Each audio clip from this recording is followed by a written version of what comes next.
Hello guys, welcome to my channel maths radiation. Hello friends, आज के video में हम देखने वाले हैं एक्सरसाइज 1.4 का फिफ्थ क्वेश्चन। क्वेश्चन 5 ऐसा है कुछ कि find the intersection of each of the pairs of set of equation 1 above.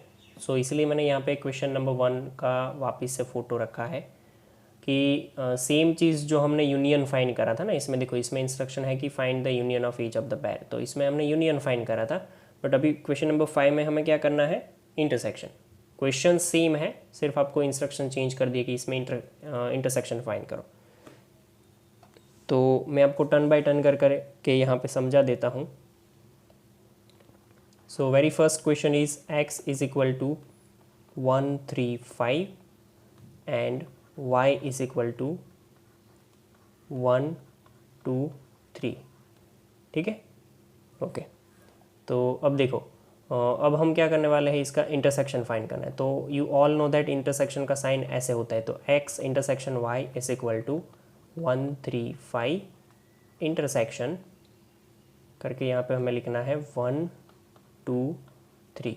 Okay, intersection का मतलब होता है, मैंने वर्ड एक आपको याद रखने के लिए बोला था, इसमें आपको कॉमन लेना है। सो कॉमन देख लो, दोनों में कॉमन क्या है, 1 कॉमन है और 3 कॉमन है दोनों में। ठीक है, 1 एंड 3 कॉमन है, तो इसका आंसर हो जाएगा 1 3। This is nothing but x intersection y। Clear? Okay, second number का क्वेश्चन वही सेम है, कोई इसमें अलग नहीं करना है।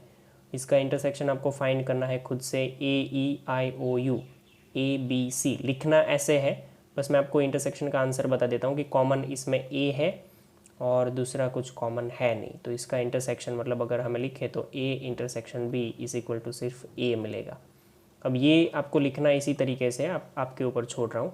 क्वेश्चन नंबर 3, तो क्वेश्चन नंबर 3 के दोनों के मैंने सेट ए और सेट बी तो यहाँ पे लिख के रख दिए हैं, क्योंकि इसमें मल्टीपल ऑफ 3 लिखना था, तो 3 6 9 12 अप टू सो ऑन, और इसमें लिखना था लेस देन 6 नेचुरल नंबर, तो 1 2 3 4 5। अब इसका हम क्या कर लेते हैं, ए इंटरसेक्शन बी फाइंड कर लेते हैं। मतलब कि 3 6 9 12 अप टू ये चलता जाएगा आगे तक, इन्फिनिटी तक। Intersection 1 2 3 4 5, right. अब देख लो, ध्यान से देखोगे तो पता चल जाएगा कि इसमें कॉमन सिर्फ एक ही नंबर है, दैट इज़ 3। अब आगे ये तो आगे जाने नहीं वाला है, ये कितना भी आगे चला जाए, बट ये 5 पे रुक जाना है। तो ये 5 नंबर में से एक ही नंबर इसमें आ रहा है, दैट इज़ 3। तो आंसर हम इसमें लिख सकते हैं 3। ए इंटरसेक्शन बी का आंसर क्या हो जाएगा, 3। सिमिलरली हमें फोर्थ नंबर का क्वेश्चन लिखना है, जिसके दोनों ही सेट हमें जिसमें दिए थे उसमें से मैंने हटा करके यहाँ पे रोस्टर फॉर्म में आंसर उसका कन्वर्ट करके लिख दिया है। तो ए बी ऑलरेडी आपके पास है, बस आपको सिर्फ उसका ए इंटरसेक्शन बी लिखना है। तो ये हो गया A intersection B, that is 2 3 4 5 and 6। Intersection यहाँ पे लिखना है 7 8 9, बस 9 पे ख़त्म। ठीक है, यहाँ पे 10 नहीं आएगा, वो हमने आगे बात कर ली थी, फिर भी मैं ओके 7 8 9 तक है। तो इसको हम लिख देंगे 2 3 4 5 6 7 8 9।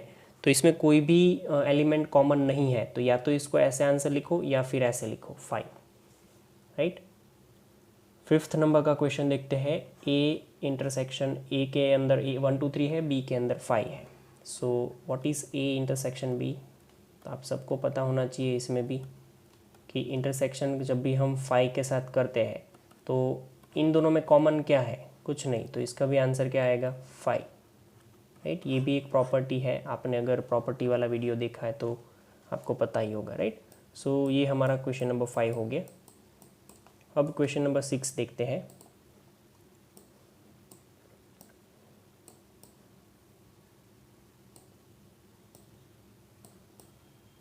देखो, क्वेश्चन नंबर 6 हमें जो दिया है वो कुछ ऐसा है कि a is equal to 3 5 7 9 11, b is equal to 7 9 11 13, c is equal to 11 13 15 and d is equal to 15 17। Find करके यहाँ पे बहुत सारी चीज़ें आपको पूछी गई है।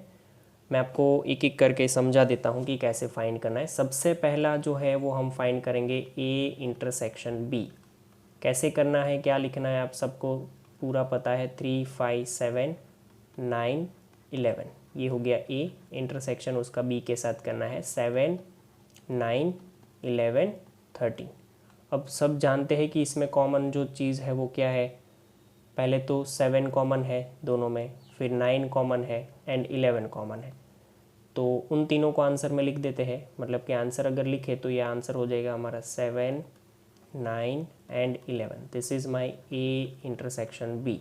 अब सिमिलरली इसी पैटर्न से आपका कितना हो जाएगा वो मैं बता रहा हूँ। एक ये हो जाएगा, ये, और इतने क्वेश्चन आपसे बन जाएंगे, डेफिनेटली बनने ही चाहिए, राइट। तो वो मैं नहीं करवाऊँगा। अब मैं आपको जो थर्ड नंबर का क्वेश्चन है वो करवाता हूँ। देखो थर्ड नंबर हमें क्या बोल रहे हैं कि A intersection C intersection D. तो इसको लिखते कैसे हैं, ए इंटरसेक्शन सी पहले करेंगे और उसका इंटरसेक्शन डी के साथ लिखना है ऐसे। ए और सी का इंटरसेक्शन पहले करना है तो पहले ए लिख दो, 3, 5, 7, 9, 11। इंटरसेक्शन इसका किसके साथ है, सी के साथ, 11, 13, 15। और इसका हो जाए तो उसका फिर आंसर हमें लिखना है डी के साथ, दैट इज़ 15, 17। तो इन दोनों में कॉमन चीज़ें जो है वो हम सबको पता है कि पहले दोनों में कॉमन है सिर्फ 11। देख लो ध्यान से देखना, 3, 5, 7, 9, 11। तो इसमें 11, 13, 15 तो सिर्फ 11 कॉमन है। तो मतलब कि इसका आंसर हुआ 11 और उसका इंटरसेक्शन है 15, 17 के साथ। अब आप सब जानते हो कि इसके अंदर कुछ कॉमन है नहीं, तो इसका आंसर तो 5 हो जाएगा फिर। मतलब कि A intersection C intersection D का आंसर क्या हो गया, 5। क्लियर। तो ये हमारा क्वेश्चन नंबर थर्ड हो गया।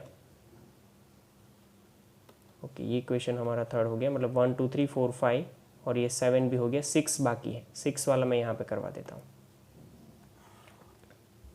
देखो ये 6 नंबर का क्वेश्चन है, that is A intersection B union C. तो सबसे पहले आपको पता है कि पहले आपके पास बी यूनियन सी की वैल्यू होनी चाहिए, तो मैं अलग से वो बी यूनियन सी की वैल्यू फाइंड कर लेता हूँ। बी क्या है मेरे पास, 7, 9, 11, 13। ये लिखना ज़रूरी है, जैसे मैं लिख रहा हूँ वो पैटर्न 11, 13 एंड 15। हम सबको पता है कि इजीली आंसर हम ऐसे ही लिख सकते हैं, बट फिर भी ऐसे एक बार दिखाना ज़रूरी है। तो इसका आंसर हो जाएगा 7, 9, 11, 13 एंड 15। ये क्या हमें मिला, बी यूनियन सी। अब क्वेश्चन पे आते हैं, A intersection B union C. तो पहले ए लिख दो। ए क्या है हमारा, 3, 5, 7, 9, 11। उसका इंटरसेक्शन बी यूनियन सी के साथ, तो बी यूनियन सी हमारे पास इधर है, 7, 9, 11, 13 एंड 15, राइट। ओके तो ये 15, इन दोनों में कॉमन जो चीज़ है वो लिख देंगे हम आंसर में। सो मैं अलग पेन से लिख देता हूँ आंसर। देखो 7 कॉमन है, 9 कॉमन है, 11 कॉमन है, तो 7, 9, 11 इज़ माई आंसर 6 नंबर के क्वेश्चन का, राइट। अब आपका 7 नंबर भी हो गया है। 8 नंबर सिमिलर है, वेरी सिमिलर टू 6 नंबर, तो 8 नंबर भी होमवर्क में दे रहा हूँ मैं। अब 9 और 10 बचे, ठीक है, तो वो भी turn by turn. A intersection B union C, चलो देख लेते हैं। 9 नंबर का जो क्वेश्चन है वो हमारे पास ऐसा कुछ है कि A intersection B union C है, आई थिंक, फिर भी देख लेते हैं। हाँ, that is B union C. ये हो गया बी यूनियन सी। अब ए इंटरसेक्शन बी की वैल्यू आपके पास ऑलरेडी है, पहले ही फाइंड करी थी, तो पहले दोनों अलग अलग वैल्यू फाइंड कर लो। ए इंटरसेक्शन बी की वैल्यू फाइंड करी हुई है, तो इसको इक्वेशन देते जाना। सपोज मैं इसको 1 दे रहा हूँ, तो इसको डायरेक्टली लिख सकते हैं कि 7, 9, 11।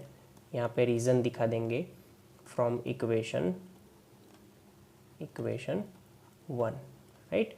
ओके, सिमिलरली हमें फाइंड करना होगा बी यूनियन सी। तो बी के एलिमेंट और सी के एलिमेंट आपको पहले देखने होंगे। 7 to 13, सी के है 11 to 15। ओके, मतलब कि 7, 9, 11, 13 यूनियन ये 11, 13 एंड 15 ये सी के एलिमेंट है।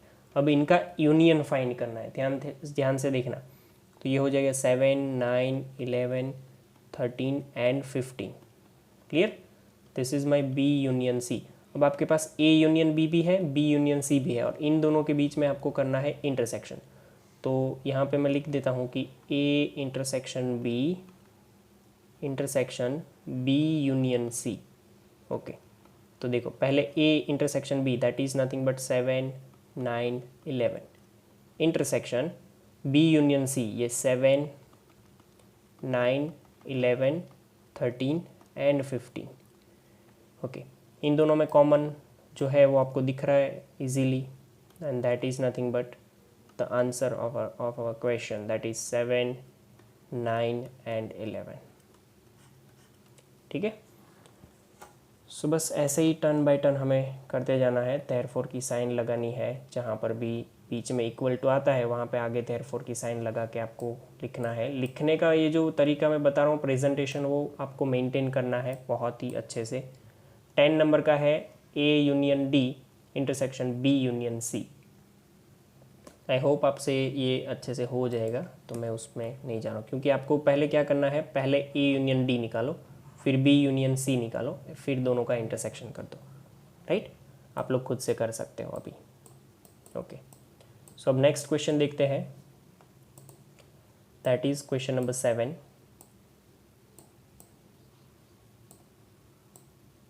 ओके, क्वेश्चन नंबर 7 जो है वो थोड़ा सा यूनिक है। देखने में तो आपको लगेगा कि ये जो फाइंड करना है वो इजीली फाइंड कर लेंगे, बट थोड़ा सा यूनिक है, इसलिए मैंने यहाँ पे लिखा भी है क्वेश्चन कि if a is equal to x such that x is a natural number. बस नेचुरल नंबर जो है वो a के अंदर है, बराबर।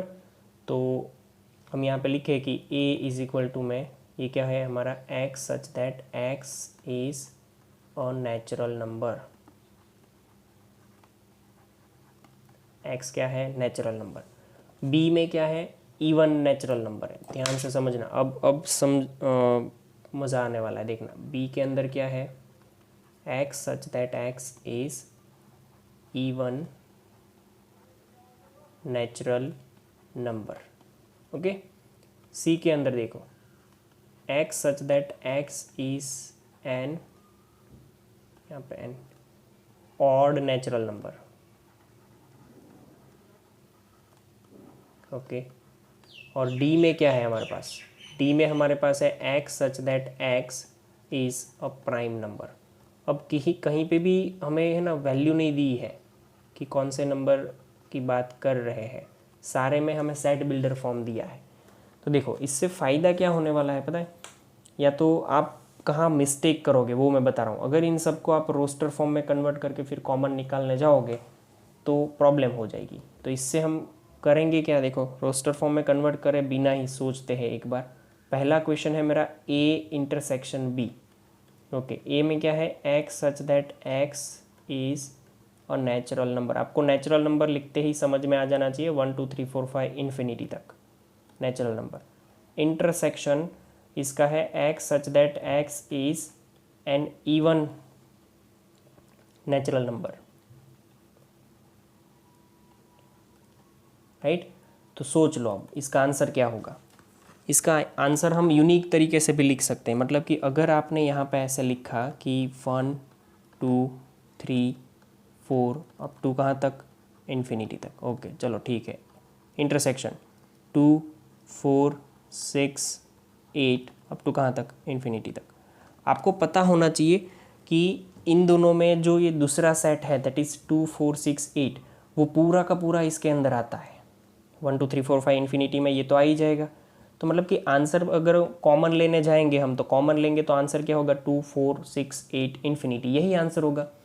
तो आंसर में हम ऐसे लिखे कि भाई 2 4 6 8 अप टू इन्फिनिटी। तो उससे क्या होगा कि थोड़ा इतना मज़ा नहीं आता है। उससे अच्छा आंसर क्या हो सकता है कि आप इधर लिख दो कि भाई ये जो है ना इवन नेचुरल नंबर है, मतलब आंसर मैं ऐसे लिख रहा हूँ कि x such that x is an even natural number, even natural number, right. तो a इंटरसेक्शन b का आंसर हो गया ये इवन नेचुरल नंबर, या फिर इसका आंसर मैं लिख सकता हूँ b। देख लो आप, मैंने जो लिखा है ये इवन नेचुरल नंबर b ही है। तो जब भी हमने बात करी थी आगे प्रॉपर्टी में कि दो सेट के इंटरसेक्शन की बात होती हो और उसमें एक सेट दूसरे सेट का सबसेट हो तो आंसर ऑलवेज छोटा सेट आएगा। यहाँ पे मैं ऐसा बोल सकता हूँ कि b जो है वो सबसेट है a का, क्योंकि b के सारे एलिमेंट a के अंदर आते हैं। तो जब ऐसा हो और आपको कोई इंटरसेक्शन की बात पूछे तो आंसर छोटा सेट हो ना, वो आएगा ये वाला। और जब भी ऐसा है और यहाँ पे भी ऐसा पूछा आपको b is subset of a और उसका इंटरसेक्शन नहीं यूनियन पूछा है, मान लो